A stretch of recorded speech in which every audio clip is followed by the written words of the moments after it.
감사합니다. 오늘 우리에게 주신 하나님의 말씀은 누가복음 14장 25절에서 33절 말씀 가지고 계산해보세요 라는 제목으로 함께 말씀의 은혜를 나누고자 합니다. 우리는 작은 것 하나를 살 때도 계산을 한번 해봅니다. 이것을 했을 때 나에게 어떤 유익이 생길지 계산하게 되어 있습니다. 아무리 사소한 것이라도 손해보는 것이 싫고 되도록이면 아낄 수 있다면 아끼고 싶은 마음 때문에 계산을 해서 동일한 제품이나 동일한 것을 할 때에도 조금 더 유익한 쪽으로 방향을 돌립니다. 그러나 사람들과의 관계에선 그런 계산적인 생각이 부정적으로 들립니다. 계산적이다. 이런 말은 사람들의 관계에서 이해타산만 따지는 사람으로 보일 수 있기 때문입니다. 쟤는 너무 계산적이야. 쟤는 내가 주지 않으면 나한테 주지 않고 자기가 받지 않았으면 자기도 베푸지 않는 그렇게 이해하기 쉽기 때문입니다. 특히 한국의 문화 중에 결혼식 문화 또 이제 뭐 상주 문화가 있죠. 하면 꼭 출납부를 적어놓죠. 누가 얼마 하고 누가 얼마 했다. 그거 갖고 있지 않으면 나중에 큰 실수할 수 있으니까 그게 큰 실수예요. 그렇게 돼서 한국에선 그 계산이 더 철저하기도 하죠. 그래서 장부를 꼭 가지고 있습니다. 근데 신앙생활에서도 계산이 필요하다라고 예수님께서 말씀하시는 것처럼 보입니다. 계산해 보라고 하십니다. 우리가 평소 살아갈 때에도 이러한 이해타산과 나에게 더 유익한 것이 무엇인지를 계산하면서 살아가는데 신앙생활에서도 그렇게 해야 한다라고 말씀하시는 겁니다. 특히나 왜 그런가 하냐면 제자가 되었을 때 잃는 것은 무엇이고 또한 얻는 것은 무엇인지 그 사이에서 저울질을 해보라고 하시는 겁니다. 이것은 신앙의 문제에서도 손해보는 장사하면 안 되기 때문에 그런 거겠죠. 제자가 되었을 때 나에게 주어지는 유익이 무엇이고 이익이 무엇인지 그리고 그것을 또한 내가 사회생활 속에서 잃어버리는 것은 무엇인지 그 잃어버리는 대가로 신앙생활로 얻어지는 그 유익을 채울 수 있는지 더 큰 유익이 되는지 사람은 계산적이기 때문에 어쩔 수 없이 그것을 따지게 되어 있습니다. 제자라는 것은 기독교의 핵심입니다. 교회를 다니면서 제자에 관한 이야기를 들어보지 않았다라고 할 수 없을 겁니다. 제자가 되어야 한다라는 이야기도 참 많이 들어보셨을 겁니다. 예수님께서는 하나님 나라를 선포하시면서 줄곧 하시던 말씀이 나를 따르라, 나의 제자가 되어라 라고 하시는 겁니다. 적어도 이 말씀에 따르면 적어도 제자가 되어라 라고 하는 이야기는 2000년이 넘게 우리 곁에서 계속 들려왔던 것입니다. 그만큼 중요하다는 뜻이 되겠죠. 그와 관련된 서적, 프로그램, 제자 만들기 많이 집중되어 있습니다. 독일 신학계에선 2차 세계대전 당시에 미국에서 독일로 들어와가지고 미친 운전자가 버스 운전을 하고 있는데 목사가 거기에 타고 있으면 나중에 그 미친 운전자가 사고 내면 죽은 사람들 수습하는 게 목사가 할 일이 아니라 미친 운전자를 끌어내려서 사람들을 안전하게 해야 한다라고 외치며 히틀러를 어떻게든 끌어내리기 위해서 암살 계획을 했었던 본헤퍼라는 디트리히 본헤퍼 목사가 제자도라는 책을 쓰면서 기독교 신앙의 본질이 제자라는 것을 말해주고 있었습니다. 이것은 어쩌면 정말 위기의 상황 때, 그럴 때 더욱더 빛나는 것이 제자가 아니겠는가라고 할 수 있습니다. 그렇다면 제자가 많으면 좋은 것 아닐까요? 2000년 동안 제자 부르짖었는데 제자 서적, 제자 프로그램 그것들을 집중해서 했는데 제자가 많으면 좋은 것 아닐까요? 가서 제자 삼으라고 하셨기 때문입니다. 여기서 공부하신 분들 다 계시고 하다 보면 선생님들 중에 보면은 제자가 많은 선생님들이 있죠. 그와 반면에 제자를 잘 안 키우는 선생님들이 있어요. 저 닥터 파터도 책을 안 써요. 단행본이 나와야 되는데 그래야지 그 책을 읽고 우리 선생님이 무슨 생각과 무슨 사상으로 쭉 하고 있구나를 그 선생님에 대해서 연구를 해야 하는데 책을 안 써요. 강의만 해대는 거죠. 각자 성향이 달라서 아마 그럴 겁니다. 오죽하면 여기서는 닥터 파터라고 하죠. 내 선생님, 닥터 파터, 아버지와 같다라고 생각을 합니다. 스승의 지도 편달을 받기 위해서는 때로는 그 스승이 어떤 생활 습관을 하고 있고 어떤 사고방식을 가지고 살아가고 있는지를 닮으려고도 노력합니다.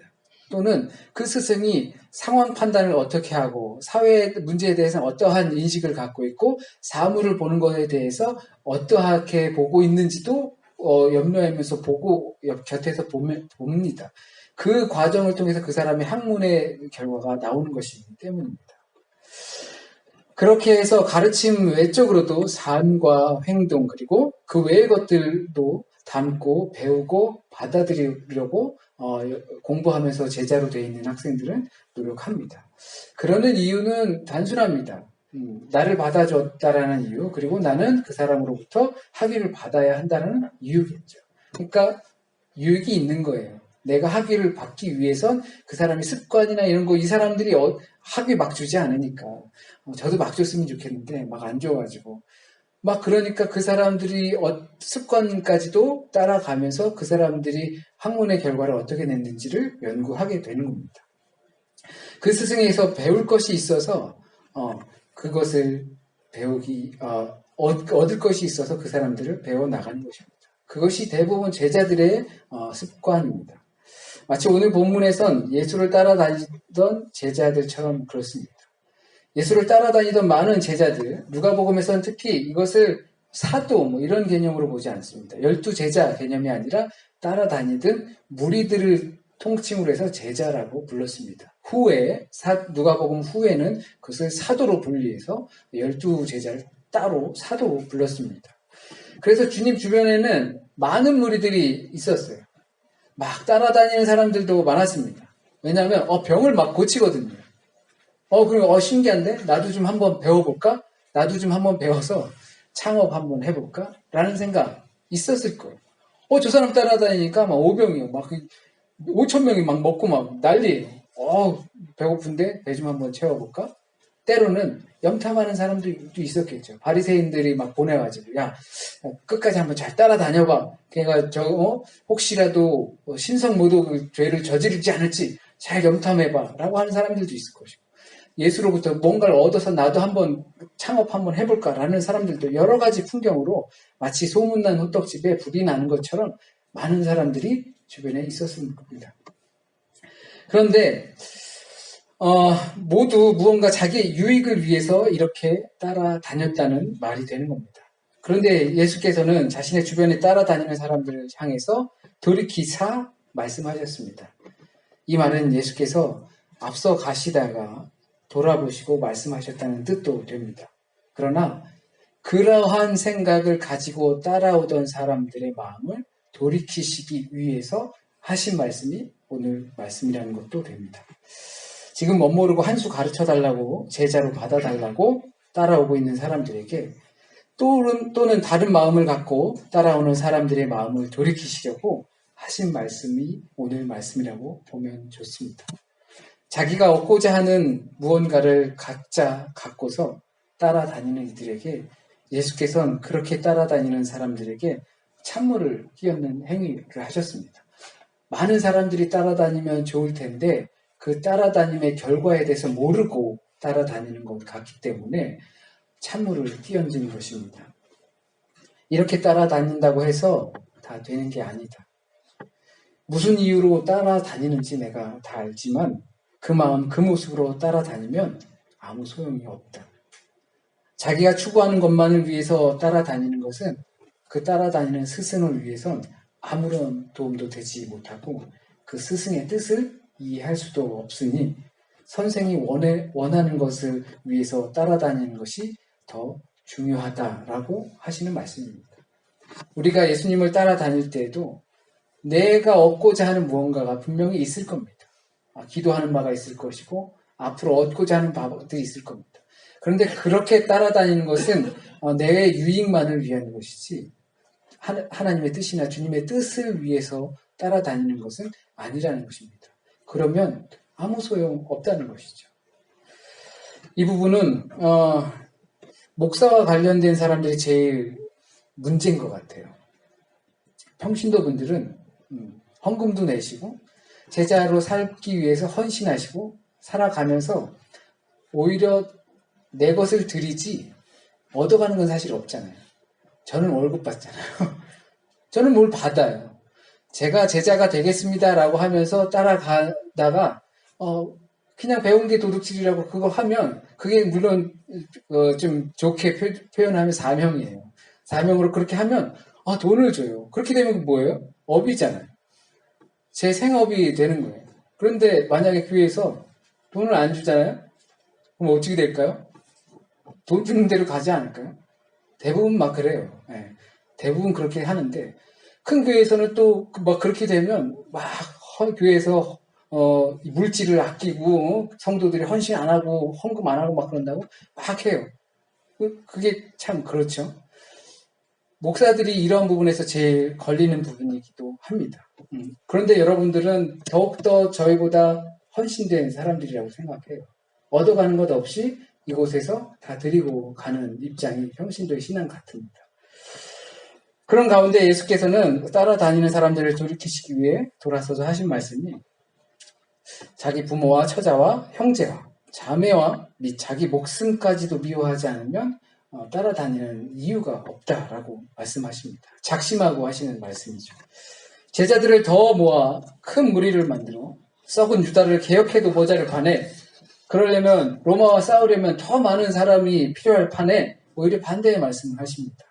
심지어 이 말씀은 십계명과도 상충이 되는 것입니다. 너희 부모를 공경하라 했는데 미워하라고 하시기 때문입니다. 이 말씀은 지난번에 말씀을 전했던 누가복음 9장 57절 후반 말씀과도 대동소이합니다. 하지만 그때는 예수께서 따르라 하셨습니다. 나를 따르라. 나를 따르면 인자는 머리 둘 것도 없고 나를 따르라 하니까 제가 아버지 장례를 치르겠습니다. 남은 자들이 치르게 하고 와라. 라고 하는 그런 인간들의 핑계대는 모습을 냈지만 그런데도 오늘 말씀은 그 따르고 있는 사람들에게 어떤 이유가 되었든 따르고 있는 사람들입니다. 같이 따라다니는 사람들에게 제자가 되려면이라는 조건을 붙입니다. 이게 누가복음의 특징이기도 하죠. 예수께서 제자가 된다는 것은 하나님 나라에 합당한 사람이 되어야 한다라고 말씀하셨습니다. 그런데 오늘은 미움이 아닌 사랑을 이야기하십니다. 우리는 미움으로 이해할 수 있지만 이것을 사랑으로 이해하시면 좋습니다.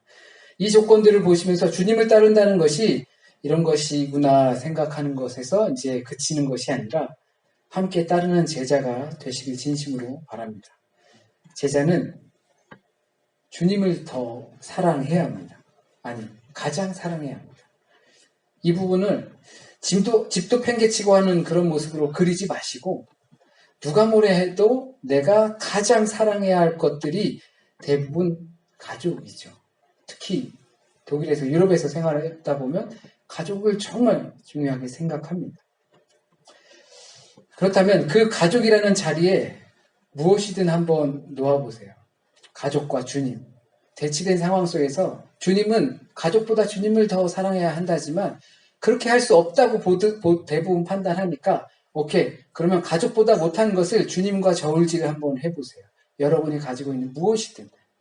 그때는 주님이 이길 수 있나요? 그 말은 대부분 주님이 이기지 못합니다. 우리의 삶 속에서. 그 말은 우리는 가족을 그냥 우선시하면서 사랑한다는 건 아니에요. 알고 있어요. 가족을 제일 우선시하면서 가정을 사랑해야지 라고 하는 것을 우리는 잘 알고 있어요. 하지만 그 안에는 가족 대신 가족보다 못한 것을 올려놔서 주님과 저울질 해봐도 주님은 자꾸 지기 마련이기 때문입니다. 이 말씀은 보통 가족을 더 사랑해야 하는데 라고 마음속으로 생각하고 계신 분들은 이 말의 의미가 무슨 의미인지 아마 아실 것 같습니다. 그럴 때 가족은 대개 핑계로 사용되는 것입니다.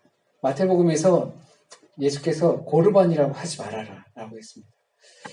내가 돈이 있는데 그 돈을 부모를 위해서 드려야 하는데 그것을 드리지 않고 이것은 고르반이다. 내가 하나님께 약속한 돈이기 때문에 드릴 수 없다.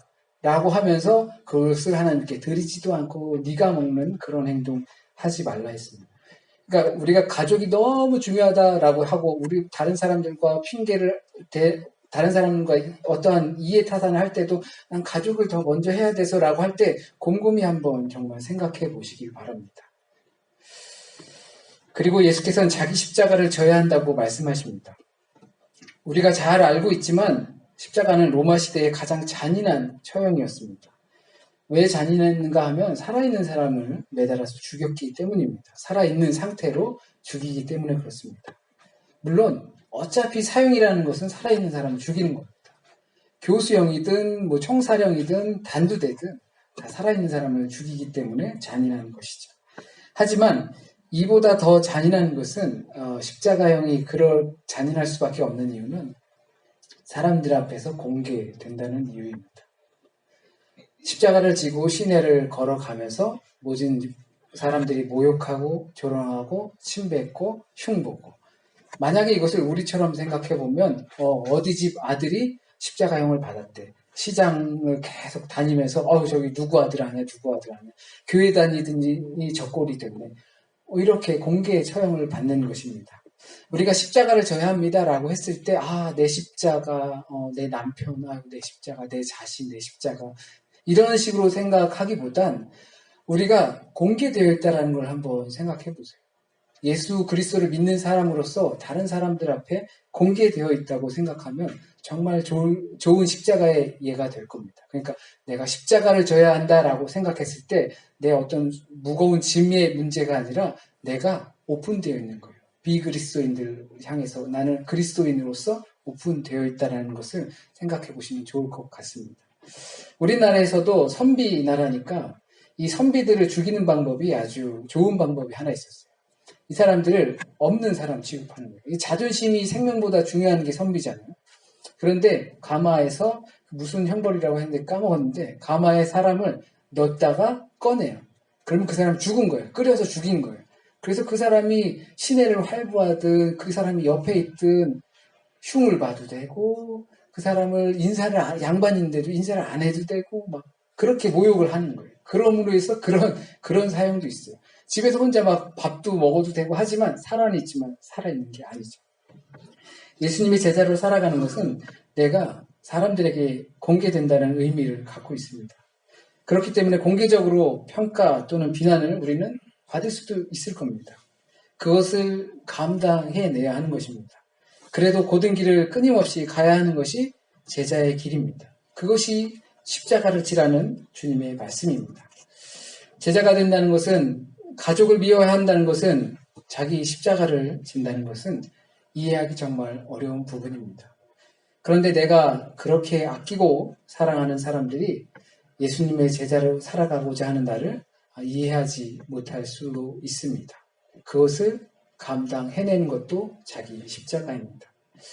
더 충격적인 것은 소유를 버리라는 것입니다.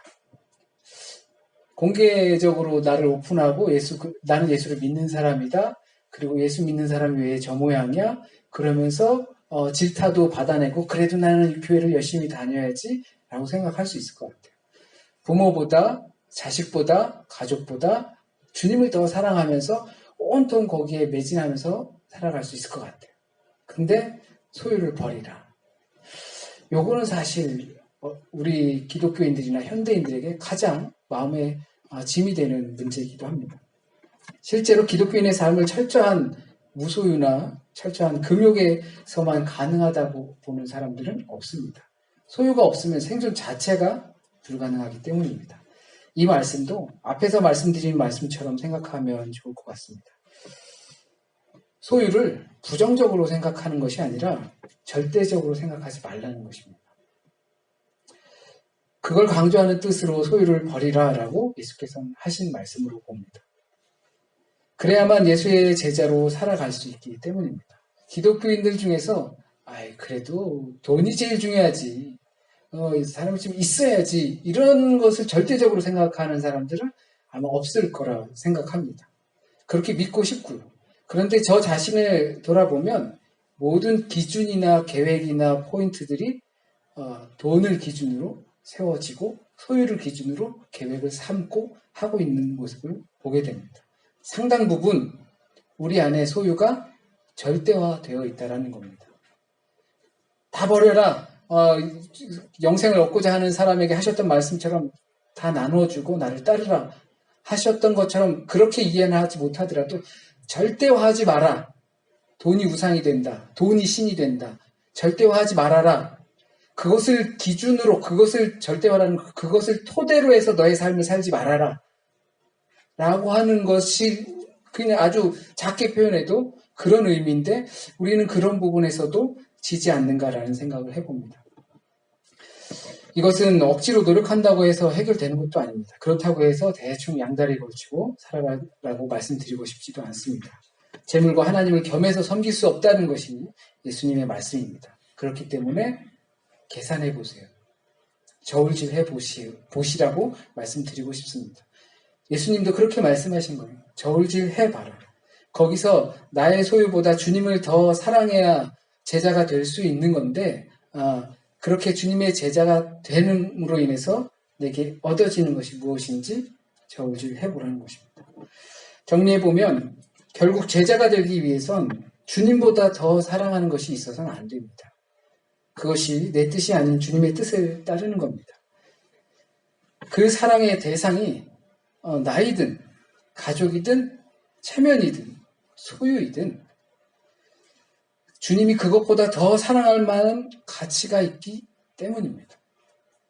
우리는 주님과 그 외의 것들 해서 이쪽에 더 가치 있다고 보고 살아가고 있지만 니네 그냥 그렇게 그 가치를 그대로 두고 따라다니지 말고 저울질 해보라는 겁니다. 그것들을 분명 손해 보아야 하는데 내가 예수를 따름으로 포기해야 하는 어떤 것보다 그러므로 생기는 유익이 더 크기 때문입니다. 예수께서는 이런 자신이 있으셨기 때문에 이런 말씀을 하신 겁니다. 예수께서는 우리에게 약속을 하신 것입니다.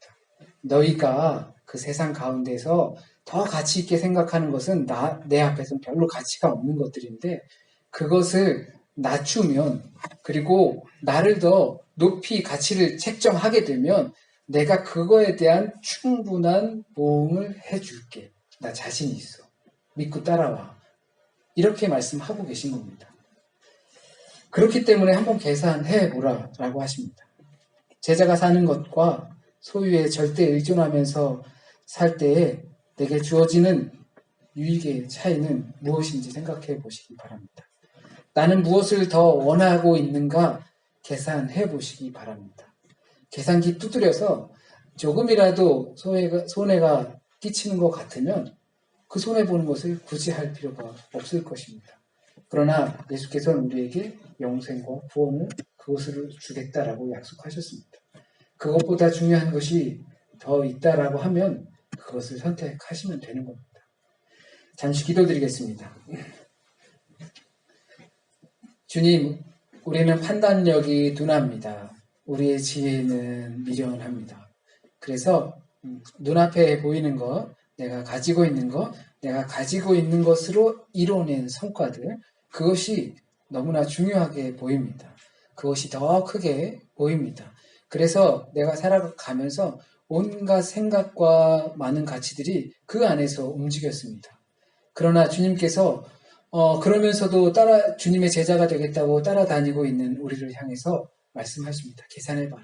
그냥 그렇게 따라다닌다고 하는 것이 제자가 되는 모습이 아니라고 우리에게 말씀을 하십니다. 주님, 깊이 생각하게 하여 주세요. 주님께서 주시는 이 땅에 보이지 않는 것들, 영생을 우리에게 주시고 구원함을 우리에게 주시는데 과연 이 땅에서 우리가 이루고자 하는 것들이 그것보다 정말 더 귀한 것인지 계산할 수 있도록 인도해 주세요. 주님을 더 사랑하게 하시고 주님의 소유를 위해서 더욱더 우리가 매진하게 하여 주시고 주님의 삶의 가치를 위해서 이 땅에서 살아갈 수 있게 주여 인도하여 주세요. 주님, 혹시라도 오늘 이 시간 우리에게 하시고자 하는 말씀이 잘못 전해졌다면 우리 안에서 지워지게 하여 주시고 오직 주님 뜻에 합당한 말씀만 우리 안에 머물게 하여 주셔서 뿌리 내리게 하여 주시고 또한 열매 맺게 하여 주세요. 한 주간의 삶도 주님께 맡깁니다. 우리 안은 의지할 곳이 별로 없습니다. 우리가 가지고 있는 것을 아무리 의지해봤자 그것들이 없어질 것에 불과하다는 것을 우리는 알고 있습니다. 주님만 의지하며 주님께서 주시는 생각을 바탕으로 살아갈 수 있는 한 주간 될 수 있게 주여 온전히 지켜주세요. 모든 말씀 우리 주님 예수 그리스도의 이름으로 기도드립니다. 아멘.